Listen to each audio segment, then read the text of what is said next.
नमस्कार, मैं हूं रविश कुमार। आज की इस भीड़भाड़ भरी खबरों की दुनिया में हम आपके लिए लाए हैं शोर के बीच सच की साफ आवाज। हमें बताया जाता है कि सब ठीक है, लेकिन सवाल वही है, क्या वाकई सब ठीक है? आइए आज की खबरों को समझते हैं और महसूस करते हैं कि देश की असली तस्वीर कैसी दिखती है। और हां दोस्तों, आप हमारा ये वीडियो कहां से देख रहे हैं, कमेंट में जरूर बताइए। वीडियो को लाइक करें और चैनल को सब्सक्राइब करें। तो चलिए शुरू करते हैं आज की पहली खबर।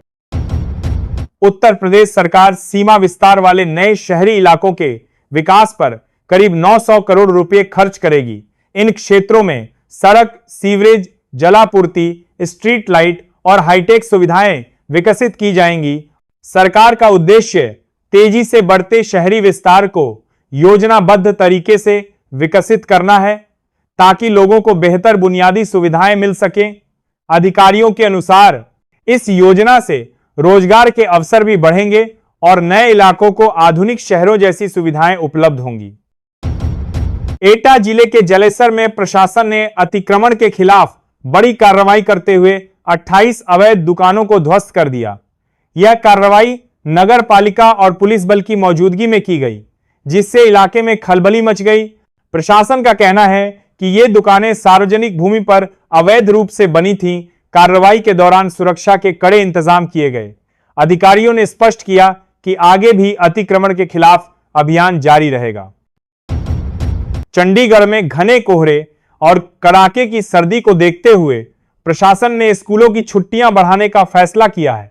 आदेश के अनुसार कल सभी सरकारी और निजी स्कूल बंद रहेंगे। मौसम विभाग की चेतावनी के बाद यह निर्णय छात्रों की सुरक्षा को ध्यान में रखते हुए लिया गया है। प्रशासन ने अभिभावकों से अपील की है कि वे मौसम सामान्य होने तक सावधानी बरतें। आगे मौसम की स्थिति के अनुसार स्कूल खोलने पर फैसला लिया जाएगा। हरदोई जिले के अभिनेत को माउंट केन्या पर तिरंगा फहराने के साहसिक कारनामे के लिए स्वामी विवेकानंद यूथ अवार्ड से सम्मानित किया गया। मुख्यमंत्री योगी आदित्यनाथ ने उन्हें यह सम्मान प्रदान किया और युवाओं के लिए प्रेरणा बताया। मुख्यमंत्री ने कहा कि अभिनेत ने देश का मान बढ़ाया है। उनके इस उपलब्धि पर जिले में खुशी का माहौल है और स्थानीय लोगों ने भी उन्हें बधाई दी है। ओडिशा के मुख्यमंत्री मोहन मांझी की सुरक्षा में उस समय सेंध लग गई जब वे उत्कल विश्वविद्यालय पहुंचे। कार्यक्रम के दौरान सुरक्षा व्यवस्था में चूक सामने आने से हड़कंप मच गया। हालांकि मुख्यमंत्री पूरी तरह सुरक्षित हैं।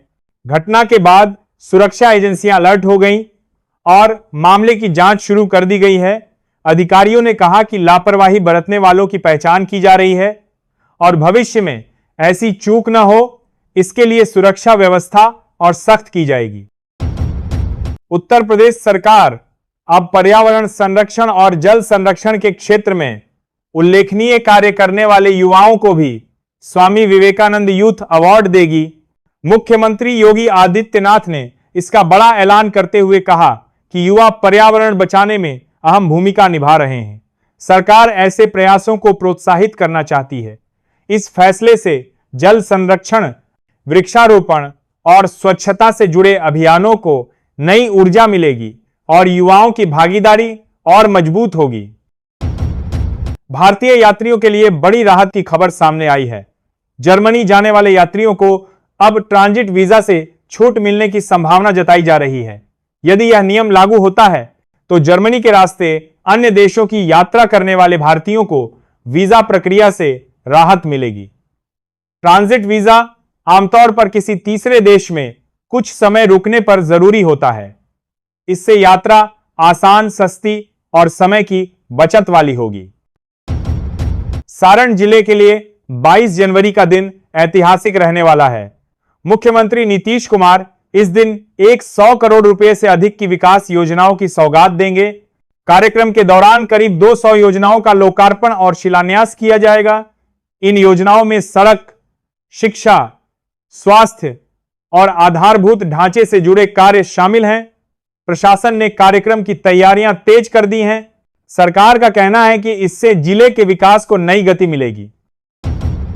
दिल्ली के मेयर राजा इकबाल सिंह ने दावा किया है कि ट्रिपल इंजन की सरकार में विकास कार्यों के लिए फंड की कोई कमी नहीं है। उन्होंने कहा कि केंद्र, राज्य और नगर निगम के समन्वय से दिल्ली में तेजी से विकास हो रहा है। मेयर के अनुसार सड़क, सफाई, शिक्षा और बुनियादी सुविधाओं के लिए पर्याप्त बजट उपलब्ध कराया जा रहा है। उन्होंने विपक्ष पर आरोप लगाते हुए कहा कि विकास कार्यों को लेकर बेवजह भ्रम फैलाया जा रहा है। उत्तराखंड के मुख्यमंत्री पुष्कर सिंह धामी से पूर्व केंद्रीय मंत्री अनुराग ठाकुर ने मुलाकात की। इस दौरान दोनों नेताओं के बीच राज्य के विकास और राजनीतिक मुद्दों पर चर्चा हुई। इसके बाद अनुराग ठाकुर हरिद्वार पहुंचे, जहां उन्होंने हर की पैड़ी पर सांध्यकालीन गंगा आरती में भाग लिया। गंगा आरती के दौरान उन्होंने प्रदेश की खुशहाली और विकास की कामना की। इस अवसर पर बड़ी संख्या में श्रद्धालु भी मौजूद रहे।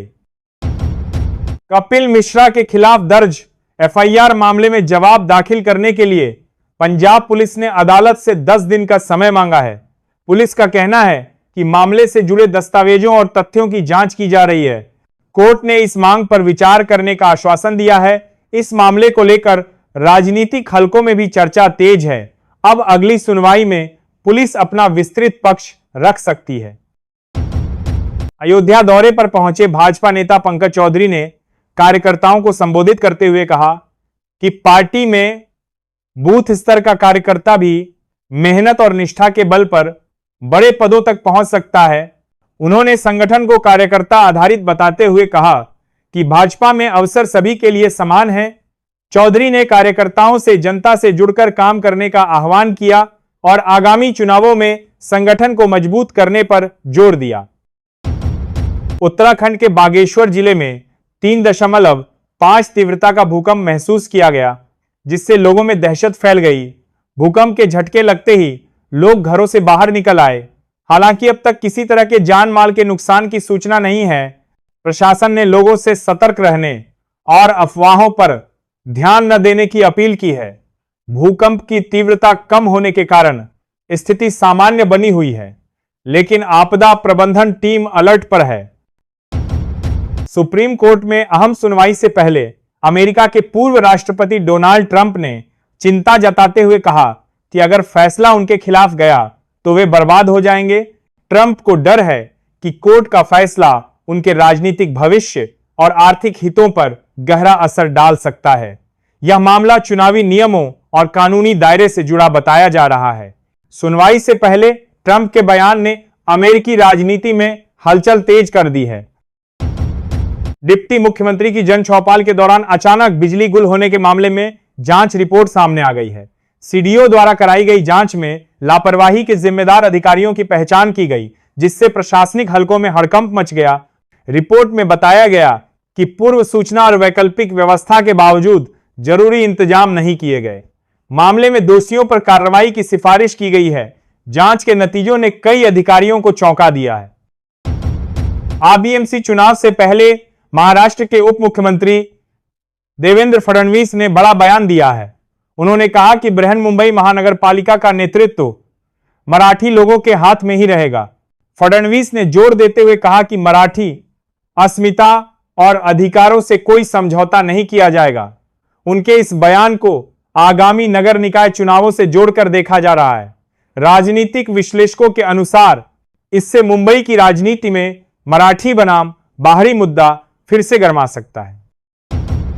ग्रीनलैंड को लेकर जबरन कब्जे की किसी भी कोशिश से नाटो के अस्तित्व पर संकट खड़ा हो सकता है। विशेषज्ञों का मानना है कि यदि किसी शक्तिशाली देश ने ग्रीनलैंड पर दबाव बनाया तो नाटो के सदस्य देशों के बीच मतभेद गहराने की आशंका है। यह इलाका रणनीतिक और सैन्य दृष्टि से बेहद अहम माना जाता है। ऐसे में विवाद बढ़ने से वैश्विक सुरक्षा संतुलन बिगड़ सकता है और नाटो की एकजुटता पर गंभीर सवाल खड़े हो सकते हैं। जम्मू कश्मीर को अलग राज्य बनाने की मांग पर नेशनल कॉन्फ्रेंस अध्यक्ष फारूक अब्दुल्ला भड़क गए। उन्होंने कहा कि जम्मू कश्मीर को बांटने का मतलब सिर को धड़ से अलग करना है। फारूक अब्दुल्ला ने साफ शब्दों में कहा कि राज्य की एकता और पहचान से कोई समझौता नहीं किया जा सकता। उन्होंने चेतावनी दी कि इस तरह की मांगें क्षेत्र में अस्थिरता बढ़ा सकती हैं। उनके बयान के बाद राजनीतिक गलियारों में बहस तेज हो गई है। अमेरिका में ट्रंप सरकार ने 2025 में 1 लाख से अधिक वीजा रद्द कर दिए। इससे भारतीय और अन्य देशों के छात्रों, शोधकर्ताओं और कामगारों पर बड़ा असर पड़ा है। कई छात्रों को अमेरिका में पढ़ाई या इंटर्नशिप में बाधा आई, वहीं कामगारों की नौकरी पर अनिश्चितता पैदा हुई। विशेषज्ञों का कहना है कि वीजा रद्द होने से शिक्षा और रोजगार के अवसर सीमित हो सकते हैं। अमेरिकी नीति के इस फैसले ने अंतर्राष्ट्रीय समुदाय में चिंता बढ़ा दी है। समाजवादी पार्टी में अखिलेश यादव और अवधेश सिंह की महत्वपूर्ण मुलाकात पर पार्टी की निगाहें हैं। दोनों नेता करीब 2 घंटे तक गुफ्तगू करते रहे। सूत्रों के अनुसार बैठक में जिलाध्यक्षों के चुनाव और संगठनात्मक मामलों पर चर्चा हुई। नेताओं ने आगामी चुनावी रणनीति और जिला स्तर पर नेतृत्व तय करने के समय को लेकर विचार साझा किया। इस मुलाकात से पार्टी में संतुलन बनाने और गुटों के बीच समन्वय स्थापित करने की कोशिशें तेज हो गई हैं। कांग्रेस नेता राहुल गांधी अपनी नई विदेश यात्रा पर निकल गए हैं। इस यात्रा के दौरान उनका ट्रैवल ब्लॉग सोशल मीडिया पर साझा किया गया, जिसमें उन्होंने यात्रा की झलकियां और कार्यक्रमों की जानकारी दी। ब्लॉग में राहुल गांधी की मुलाकातें, बैठकें और विदेशी स्थल पर गतिविधियों के क्षण दिखाए गए हैं। उनके समर्थकों ने इसे उत्साहजनक बताया। राजनीतिक विश्लेषक मान रहे हैं कि यह यात्रा कांग्रेस के अंतर्राष्ट्रीय संपर्क और छवि निर्माण के लिए महत्वपूर्ण साबित हो सकती है। ब्राह्मण बेटियों के बारे में असभ्य बयान देने वाले आईएएस अधिकारी का दिग्विजय सिंह ने सार्वजनिक रूप से बचाव किया है। उन्होंने कहा कि कहीं ना कहीं तो कमी है और अधिकारी को नकारात्मक रूप से नहीं देखा जाना चाहिए। इस बयान ने राजनीतिक और सामाजिक विवाद को और हवा दी है। आलोचकों ने इसे संवेदनहीन बताया, जबकि समर्थक इसे अधिकारी के दृष्टिकोण के रूप में पेश कर रहे हैं। मामला अभी चर्चा में बना हुआ है। ईरान में विरोध प्रदर्शन के बीच शाही परिवार के पूर्व सदस्य रेजा पहलवी ने बयान दिया कि शहरों पर कब्जा करो और अपने कब्जे में ही रखो। उन्होंने यह बात राजनीतिक अस्थिरता और विरोध प्रदर्शन को लेकर कही। पहलवी का संदेश सरकार और सुरक्षा बलों के प्रति चेतावनी के रूप में देखा जा रहा है। उनके बयान ने ईरानी राजनीति में हलचल बढ़ा दी है और अंतर्राष्ट्रीय मीडिया में इसे व्यापक चर्चा मिली। ओडिशा में वंदे मातरम के 150वें वर्षगांठ पर स्कूल और कॉलेजों में सामूहिक गायन का आयोजन किया गया। मुख्यमंत्री मोहन मांझी ने कहा कि ब्रिटिश सरकार द्वारा इस गीत पर लगाया गया प्रतिबंध इसकी शक्ति और राष्ट्रीय भावना का प्रमाण है। उन्होंने युवाओं से अपील की कि वे देशभक्ति और एकता के संदेश को आगे फैलाएं। समारोह में छात्रों ने उत्साहपूर्वक गीत गाया और राष्ट्र प्रेम की भावना को मजबूत किया। गाजियाबाद की 2 बेटियों साक्षी और शिखा को सीएम योगी आदित्यनाथ ने सम्मानित किया। साक्षी कबाड़ में उत्कृष्ट प्रदर्शन कर रही हैं, जबकि शिखा टीम इंडिया में जगह बनाने के लिए लगातार प्रयास कर रही हैं। सीएम ने उनकी मेहनत और प्रतिभा की सराहना की और युवाओं को खेल में नाम कमाने के लिए प्रेरित किया। यह सम्मान उनके आत्मविश्वास और खेल क्षमता को बढ़ाने का एक महत्वपूर्ण कदम माना जा रहा है। राष्ट्रपति ने राष्ट्रीय युवा दिवस के अवसर पर कहा कि स्वामी विवेकानंद ने युवाओं को राष्ट्र निर्माण में सक्रिय योगदान देने के लिए प्रेरित किया। उन्होंने युवाओं से अपील की कि वे अपने ज्ञान, ऊर्जा और समर्पण से देश की प्रगति में भाग लें। राष्ट्रपति ने युवाओं के लिए विभिन्न कार्यक्रमों और कार्यशालाओं का आयोजन करने पर भी जोर दिया। उनके अनुसार विवेकानंद के विचार आज भी युवाओं को नेतृत्व और सेवा के मार्ग पर आगे बढ़ने की प्रेरणा देते हैं। और जेएनयू में हुई नारेबाजी की घटनाओं पर उत्तर प्रदेश की मुख्यमंत्री रेखा गुप्ता ने गंभीर टिप्पणी की। उन्होंने कहा कि जेएनयू जैसी घटनाओं से पूरा देश स्तब्ध है और इस तरह के राष्ट्र विरोधी नारे दुर्भाग्यपूर्ण हैं। सीएम ने अधिकारियों से कहा कि विश्वविद्यालयों में कानून व्यवस्था और अनुशासन बनाए रखने के लिए कड़े कदम उठाए जाएं। उन्होंने युवाओं से अपील की कि वे देशभक्ति और शिक्षा के मूल उद्देश्य को ध्यान में रखते हुए गतिविधियों में हिस्सा लें। आइए